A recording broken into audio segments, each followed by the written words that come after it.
I am the Detail Supervisor for the Fredericton Airport. When the Prime Minister came to the airport, as a Detail Supervisor, I'm in charge of security for the airport. So I was deeply involved with the preparations to get him here, his security, getting him in and out of the airport.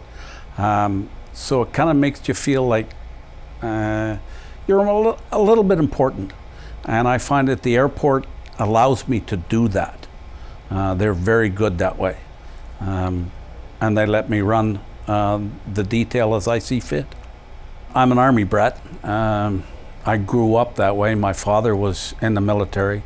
My grandfather was in the military. My grandfather fought in World War I, as a matter of fact. So it was a natural progression. It was always, I joined the cadets when I was very young. From there, I joined the reserves. And from the reserves, I went to Egypt, and I went all over the world as a reservist. And it was a natural progression in the regular force. When I got out of the forces, I wasn't ready to stop working. And being an old tanker, there wasn't a lot left to try to pick from. I didn't want to work at retail, so the best fit for me was the Commissionaires because they're almost identical to the military. They have the same sort of structure that I was used to. And when I talked to them, they just fit right into what I was looking for. The transition between military and civilian is a terrifying ordeal. Coming out of the military, especially for as long as I did it, you're regulated day in, day out. You know what to wear, when to wear it, where to be, what time to be there, and all of a sudden all that's removed, and it's like getting up in the morning going, what am I going to put on? You don't know. So the Commissionaires, it was in uniform. It was basically, you knew what time you had to be there. You knew what to wear, you knew what was expected of you, and you know the standards. And the standards are very, very close to being in the Army.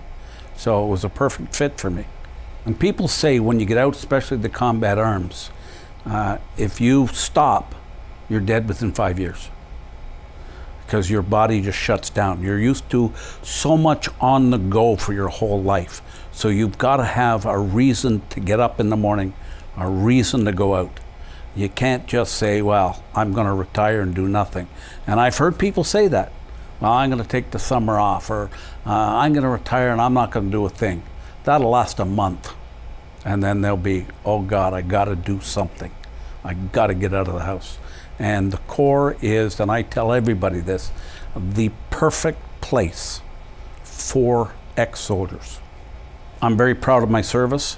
And people identify me, especially at the airport when I'm walking around with ribbons on. People will come up and talk to me. Because being Fredericton, it's an Army base, so everybody going through the airport is military one way or another. Either they're in the military, out of the military, or know somebody that's in it. So everybody, I think you get a little more respect from the military folks. When I go up and talk to them, they look at me going, yeah, okay, I'm not going to argue with you. You know what you're talking about.